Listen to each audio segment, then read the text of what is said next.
Good afternoon, and thank you again for joining us today for our interactive, informative Hickey and Associates webinar.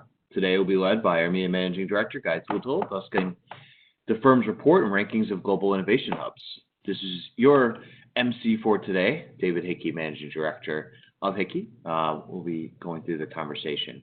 But before we get started, just a few quick housekeeping items. For your convenience, we have muted all attendees upon entry. That way we can avoid any trains, dogs, bells, and dings in the background during the discussion. However, we have enabled the chat function to encourage conversation throughout today's webinar. Please utilize this to ask questions directly to the host at any time during the webinar. We'll also be conducting polling questions throughout the session, so please make sure you vote. At the end of the brief presentation, we'll then conduct the full Q&A session through the chat functionality, so please ask if you have questions. Finally, we're recording today's session, and we'll be posting it, the video online on our website at www.hickyandassociates.com. Please check back the next day or so, as we'll be uploading soon as the conversation concludes. We are lucky today to have a corporate real estate legend leading our conversation on global innovation hubs. Guy is Managing Director, EMEA for Hickey, where he brings several decades of experience in corporate real estate, including portfolio optimization, labor analytics, credits and incentives, and site selection, all on a global level. Prior to joining Hickey, Guy led teams at Colliers and Cushman & Wakefield, both based out of London. With that robust background in the industry, Guy is certainly a recognized thought leader around the world. Without further ado, I'm going to pass it over to my esteemed colleague to lead from here. Thank you again for taking the time to attend. Guy? Thank you, David, and good morning, good afternoon to everybody. First piece, for those people who might not know a lot about Hickey and Associates, we're a global site selection company, and in that we're delivering consultancy advice around the world.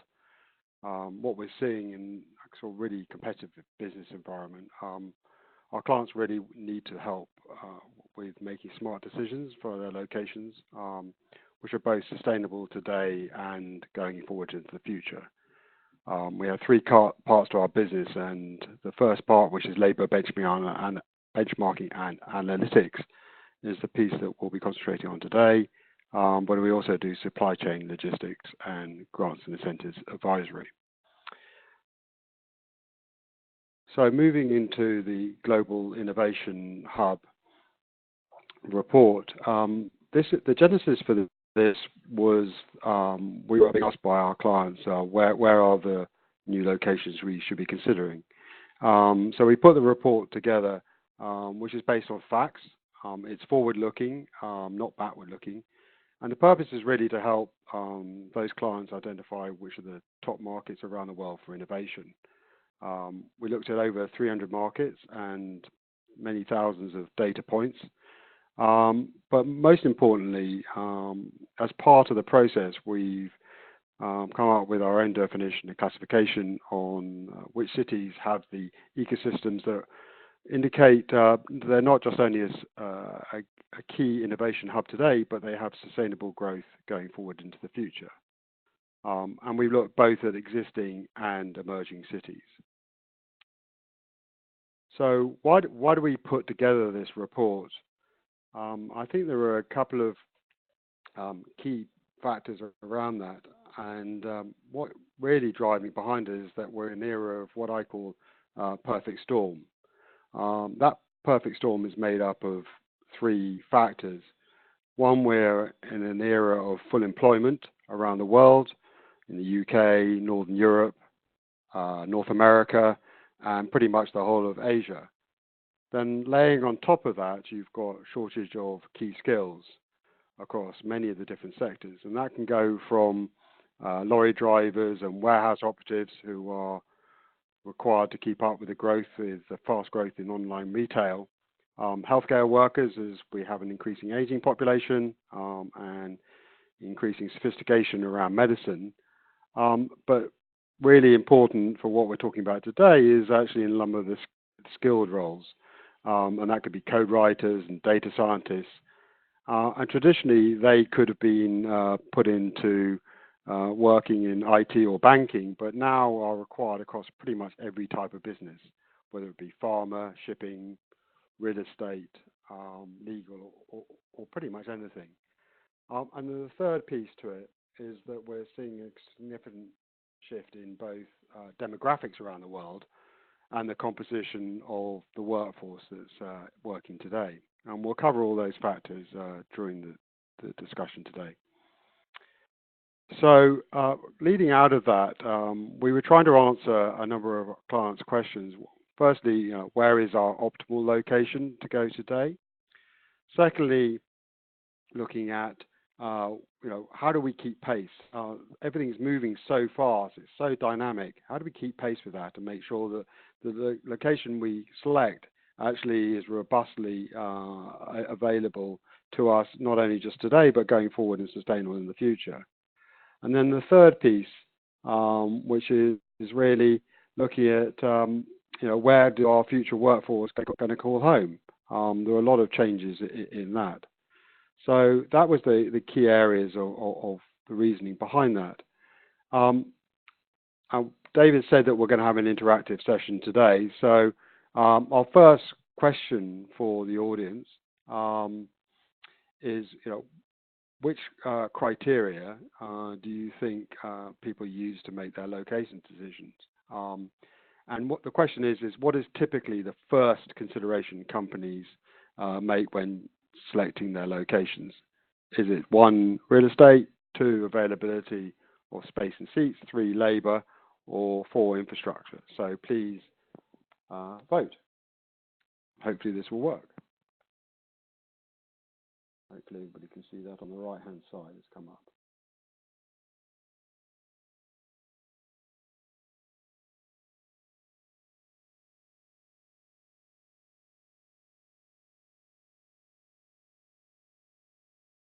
Let's wait a little bit for the results to come out.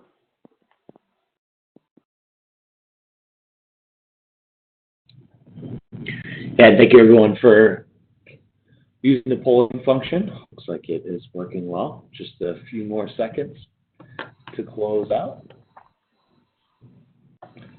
So with the final results, Guy, the majority of those attendees selected number 3, labor.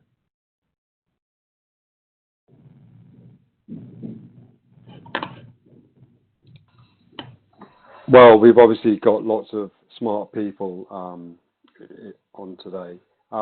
Typically, though, what we find is that whilst labour should be the consideration, a lot of companies' knee-jerk reaction is they look at where do we have availability of space or seats around the world.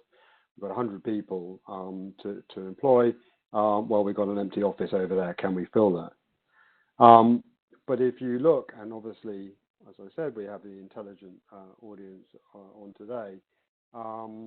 When you look at the cost for a business, 80% of that cost is around labour, and only 10% is in the location or real estate part of it.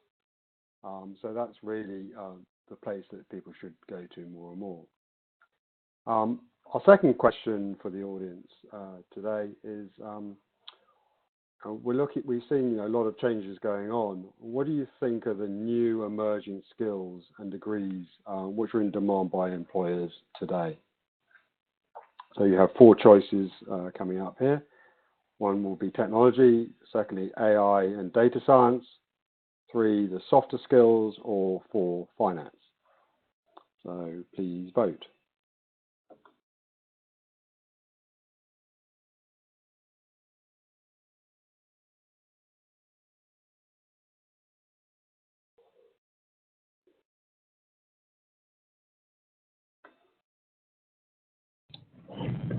Just a few more seconds to vote.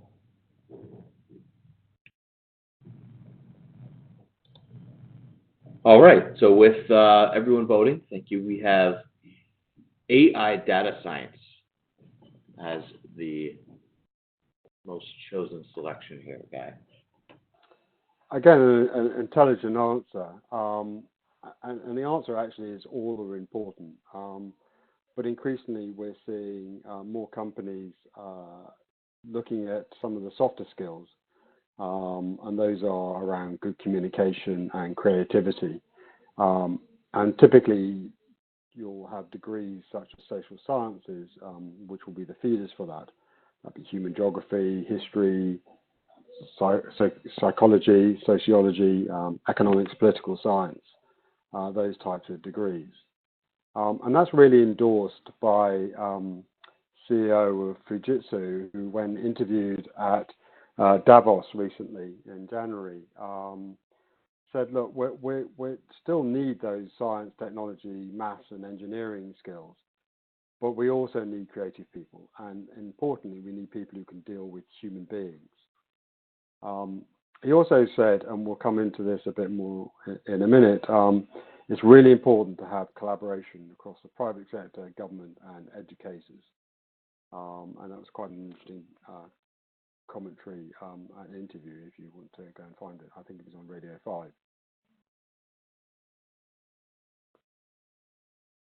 So we're hearing a lot about AI and robotics, and clearly most people voted that, and machine learning. And what does that really mean? Does it mean we're going to spend less time on mundane work and routine tasks? And what really history shows is that's never really the case. A good example of that is a household appliance, the vacuum cleaner. When that was invented, the expectation was you would spend less time on cleaning, which would be kind of obvious. But in reality, people spend an equal amount of time cleaning their houses as they did when it was first invented. What's happened is the standard of cleanliness has changed. And we see those parallels are happening the whole time in the business community. And it really is as the AI and machine learning is designed to help humans, not replace them. And it's about creating platforms that can enhance our user experiences. And the critical thinking and creativity is so important because we're getting so much data. It's like the Americans would use, thank you, David, a sort of a fire hose effect of data coming at you. And how do you make sense of all that? So it's really important that those people who can analyze that data and make sense of it all.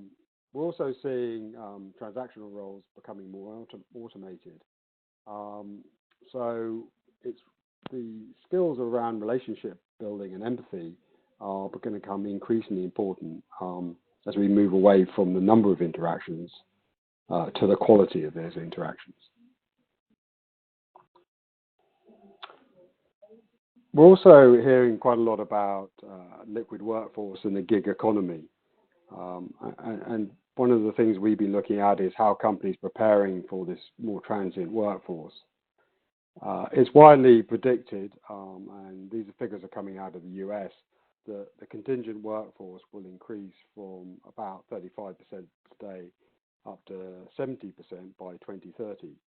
I personally don't believe that, and I have an ongoing debate with our head of labour analytics around this. I think when we have a correction in the economies around the world, people will value job security if they haven't had experience of a recession beforehand. But time will tell. But what is without doubt is that side of the workforce is increasing. And really, we're moving away from people having not just the number of jobs you have during your working life, but the number of careers. And it's widely expected that most workers will have 4 to 5 different careers. So that's really, putting an emphasis on, this acceleration in innovation, and constant learning is going to become the new norm. We're also seeing the platform economy of people like Amazon, Airbnb, Uber.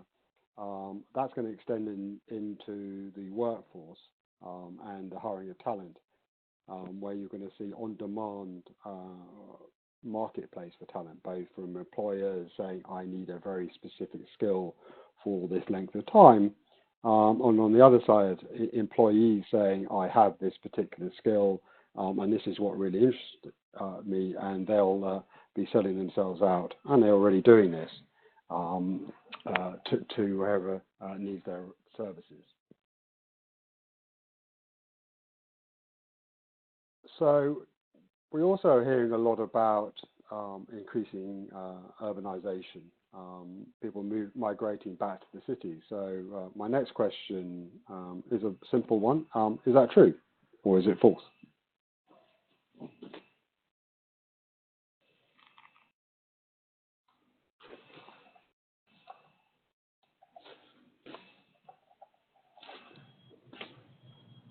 And the polling question is open now. About 10 seconds remaining. Thank you.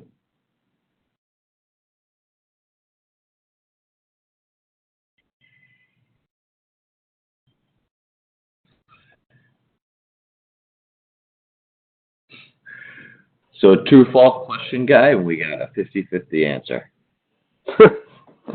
Okay. Well, the answer is, it's kind of a trick question, is false. Yes, we're seeing a lot of migration back to the cities, but the clue in the question was, is all talent migrating back to the cities? And that isn't the case. What we're seeing is a kind of two parts to it. One, we're seeing cities reinventing themselves, and a real focus on creating vibrant communities, which can satisfy sort of the younger workforce and their demand for this live, work, and play balance. But it definitely isn't one size fits all. There's still those who prefer to live and work outside the cities. And those can be driven by costs, to be able to afford the size of home you want. Education is often better in the rural areas. And people want reduced commuting, particularly parents with young children.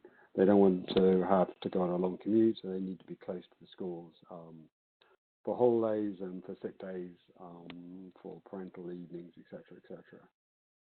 And we're also seeing sort of around the world as a response to that, business parks becoming more urban-like and providing a sort of whole life experience with that live, work, play elements to it.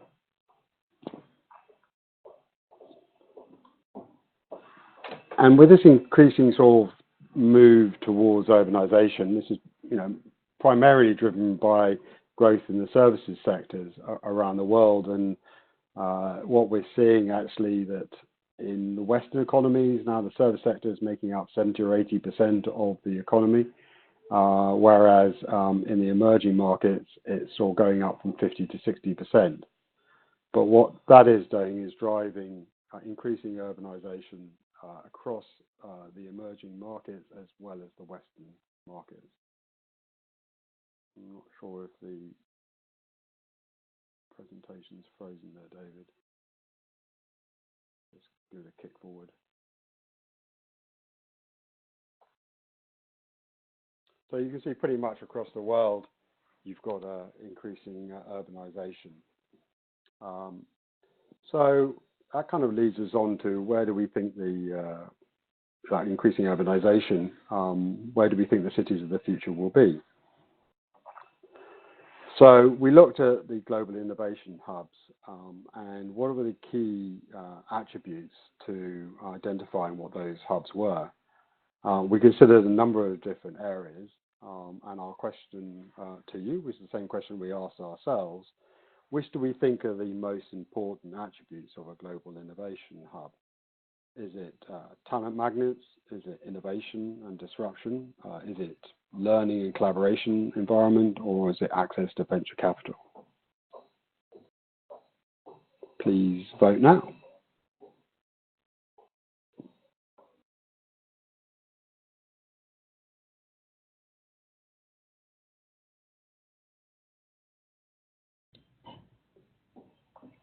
Thank you for your vote. Just a few more seconds.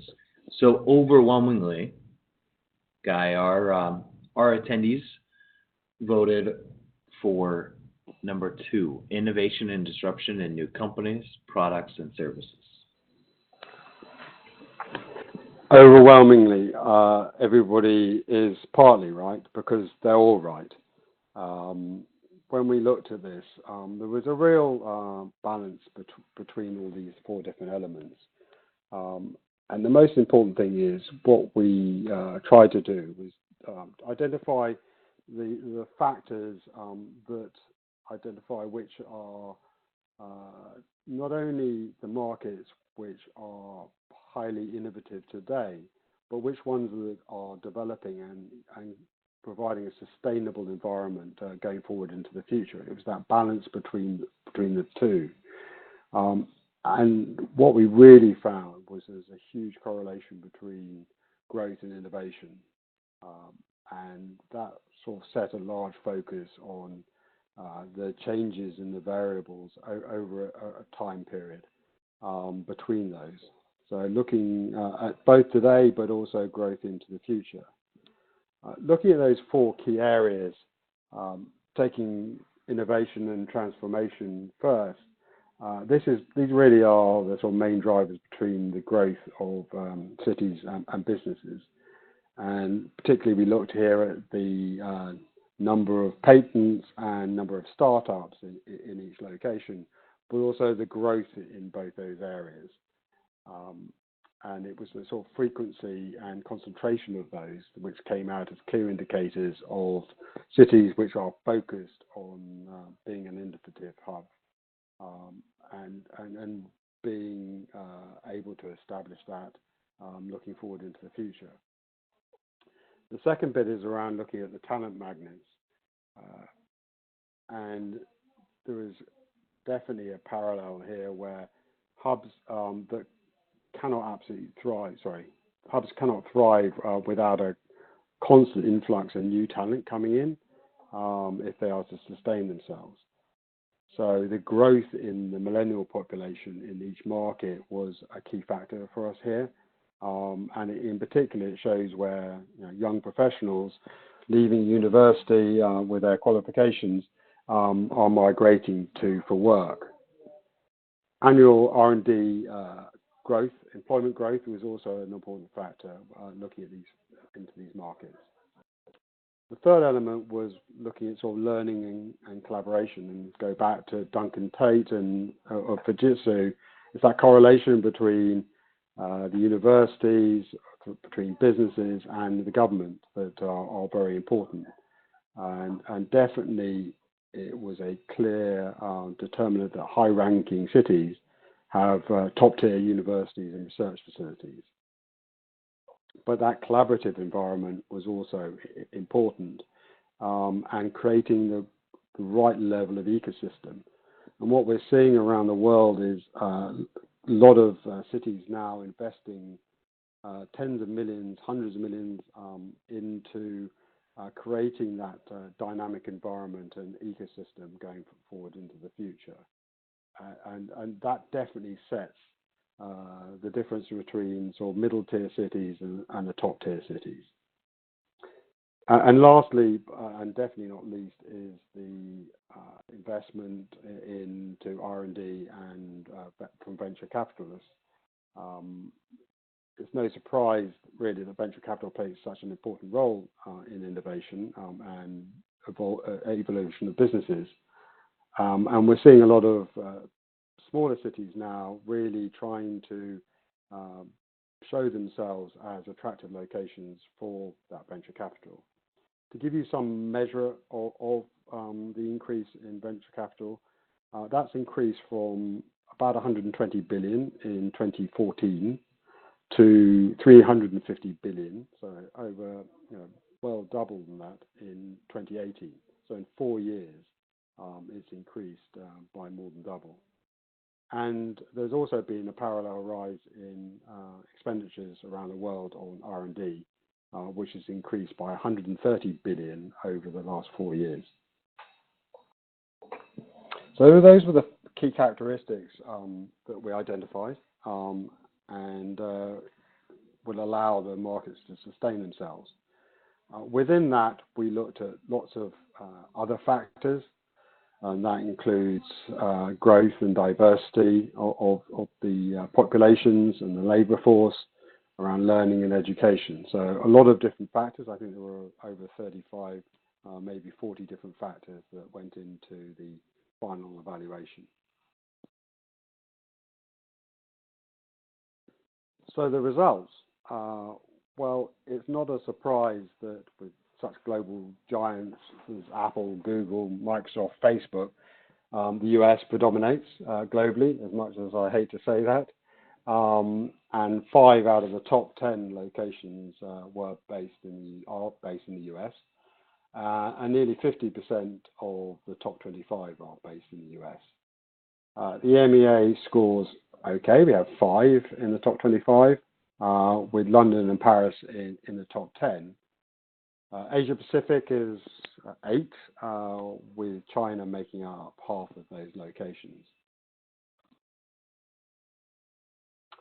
So looking sort of more regionally at the top 5 by each region, America's, the US has all top 5. I think the next one is Toronto, Canada, which is number 20.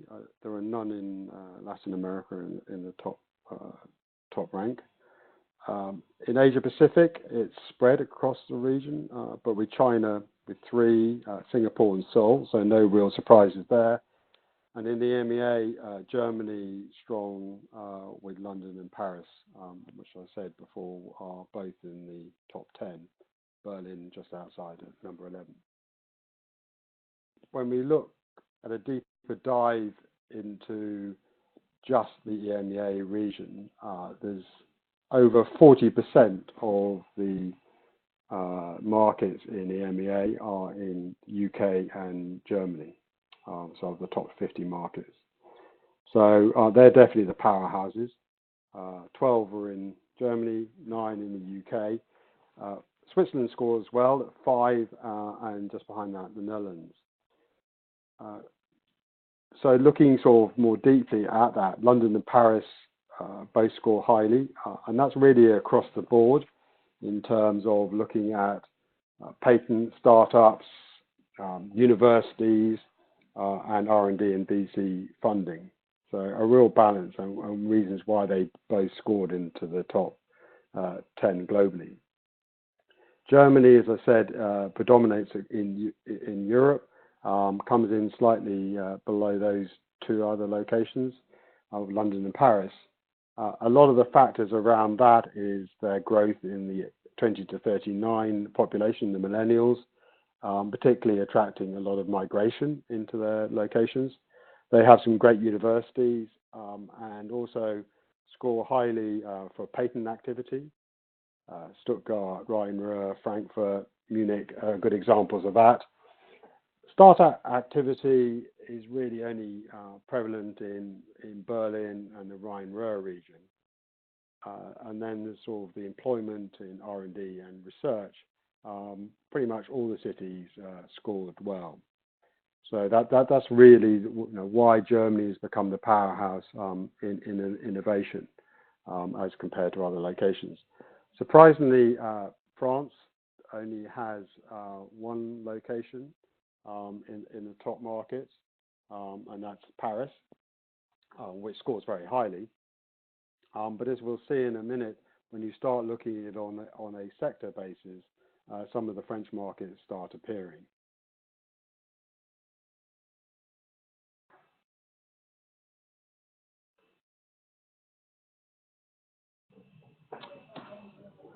So this looks at sort of splitting down the top 25 globally. So we've gone back up to a global level and then looked at a number of different industries. The biotech industry, which focuses on sort of the living organisms. I always have to remind myself the difference between biotech, medical science, and pharmaceuticals.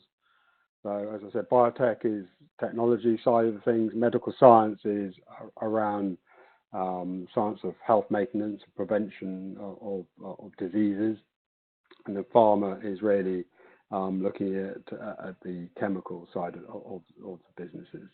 ICT, which is information, communications and technology, and then nanotechnology. And across Europe, we score pretty well across each of those different sectors, with quite a lot of appearances in the top 25.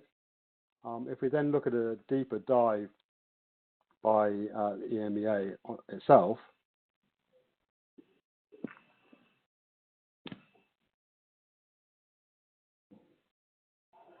So what we've done here is looked at the top 10 by region and by sector.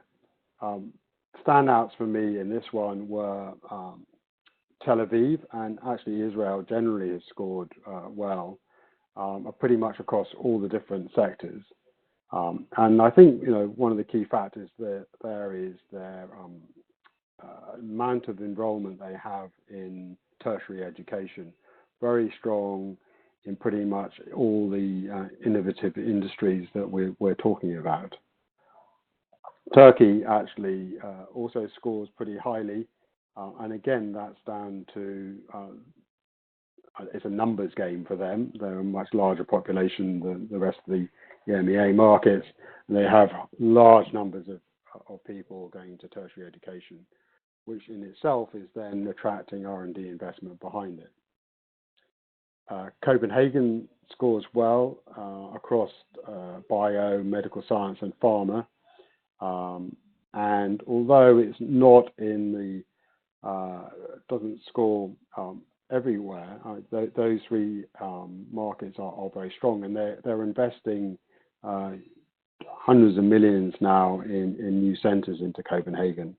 I believe there's a 10-island project just off Copenhagen, which is going to be developed over the next 10 to 20 years, which is again a collaboration between university, businesses, and the government. Dublin is a worthy mention. Whilst it doesn't score in any of these individual sectors, it does come in number 10 overall in the EMEA because it scores reasonably well in across each of these sectors.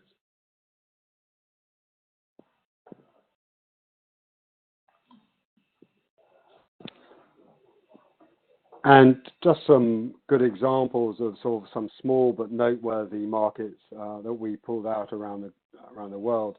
Raleigh may be surprised to some people. Not quite sure where it is. It's in actually, I'm not going to get it wrong now. I can never remember it. I think it's North Carolina, not South Carolina. And it's sort of nicknamed the Research Triangle. And one of the key reasons for that is it's got some of the best US universities there, with Duke University, North Carolina State, so I have got it right, as well as University of North Carolina, Chapel Hill. So it's a relatively small location, but because of that, it is attracting a lot of people and companies investing in it, and a lot of the graduates are now choosing to stay on in that location. Edinburgh in the UK, by no means one of the largest cities, is actually established itself as an innovation hub, and a large part of that is down to its education and tertiary education system. And University of Edinburgh has become a world leader in research and computer science, and it's also home to some sort of big, fast-growing, innovative companies like Rockstar North. For those people who are either younger than me or have younger children, they have the Grand Theft Auto series of video games. Skyscanner are based there, the travel app, and FanDuel, which is a fantasy sports company, all are headquartered in those locations. And then slightly further south, we have Perth, which I think it was once known as one of the most isolated cities in the world. We've got the outback on one side and the Indian Ocean on the other. It's now becoming a real focus for global innovation, and they have a area called Core, which is its first innovation hub devoted to building resource-focused startups, as well as trying to create that collaborative environment. So really summarizing, for me, it is really a balance between the four factors that we were talking about. It starts off for me with having the right universities, producing the right skills. Then you need to have an attractive environment to live, work, and play, so that people want to choose to stay or move to that location, and that's the ability to attract the right talent to that location. which then brings in the R&D and VC investment behind it. So that's kind of a whistle-stop tour of the report. We are very happy to discuss in any more detail with questions later in a minute. But just really sort of one sort of final piece is that not only is there a report which you can download, but there is also an online tool where you can go and play and put your own criteria and search by certain methods. So you can sort by industry sector. You can look at search by the size, market maturity, cost, number of patents and startups, as well as by region. So do go in and have a look at that. On top of that, you can also see how each market scores against the 4 key criteria of talent, innovation, learning, and funding. So the small colors provide a score for each of those different locations, you'll see.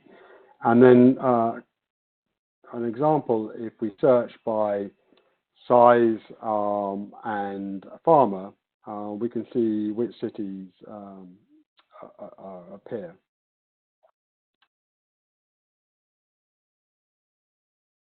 So you've just gone one too far, I think, David. Yeah, so that showing the top 12 cities that appear in the top ranking.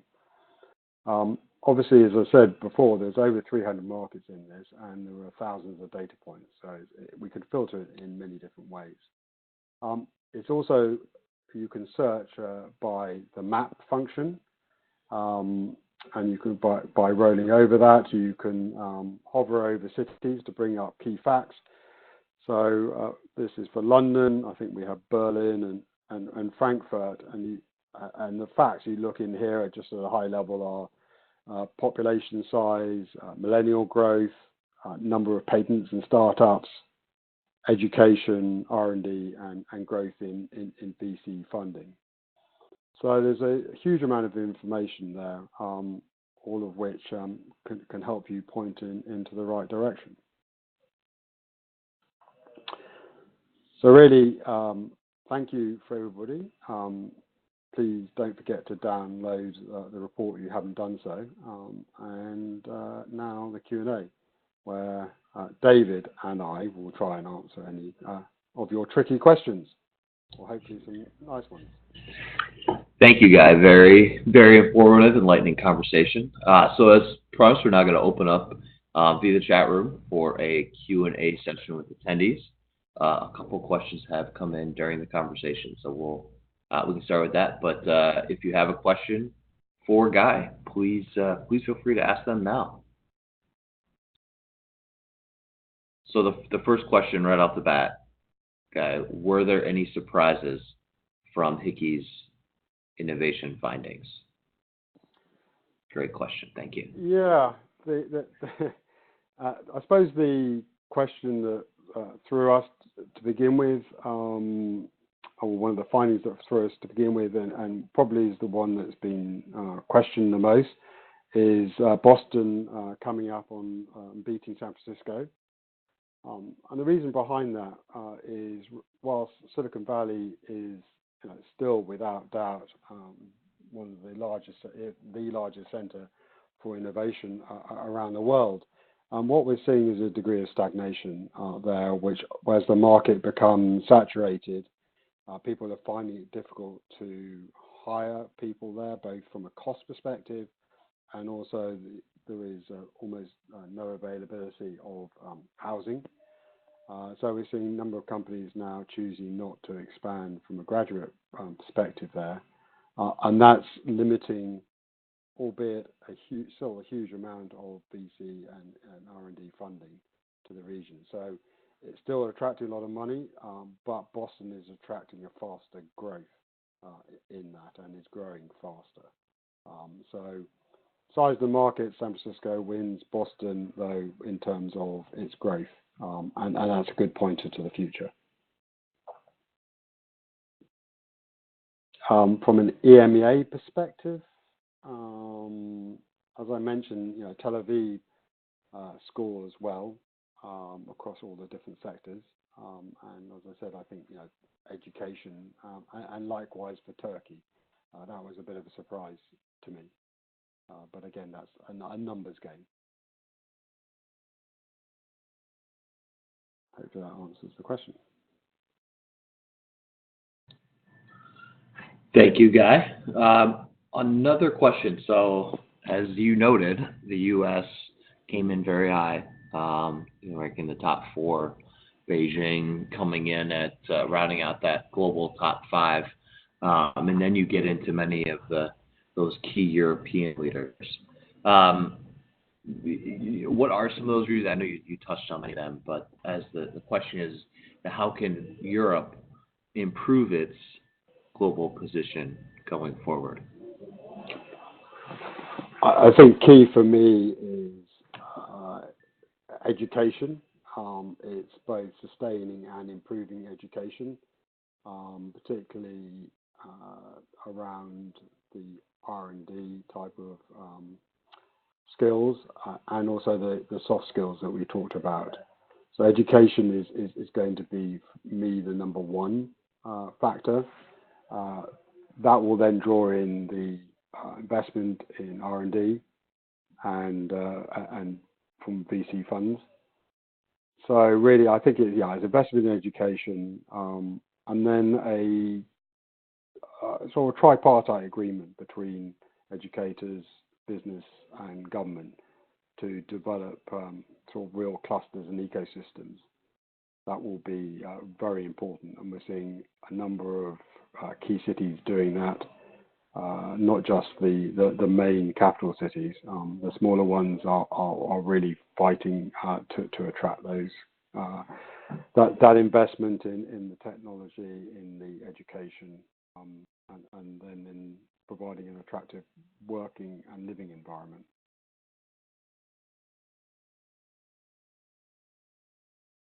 I suppose the other bit is how do you nurture the startups in a particular market, and that will and can that can definitely improve a city's ranking by the sort of that nurturing of startups.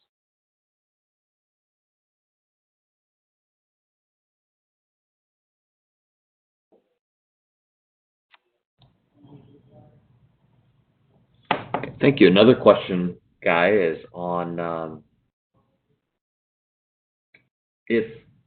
just trying to read this here. So if we needed more detailed information specific to our company, is that possible?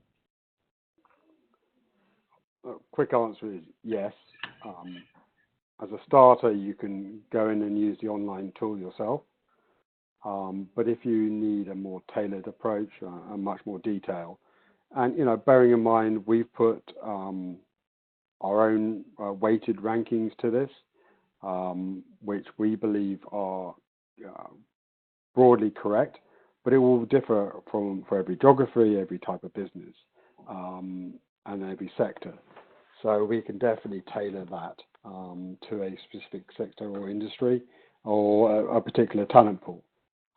So whoever asks that question, please give me a call. I'm happy to have that discussion.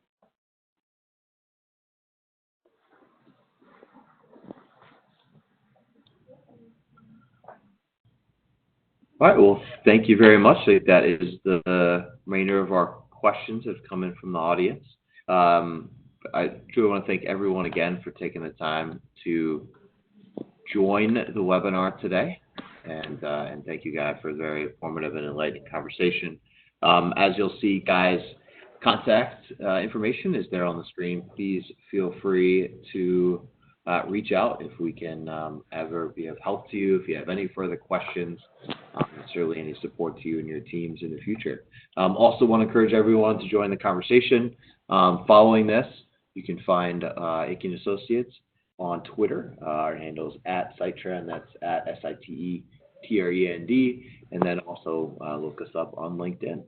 We'll be continuing to post comment, share many of these very thought-provoking, thought-leading type of ideas and concepts like the global innovation hubs. So thank you again, everyone, for taking the time today. Please visit our website as well, www.hickeyandAssociates.com, where you'll be able to find a recording of this conversation and many more online.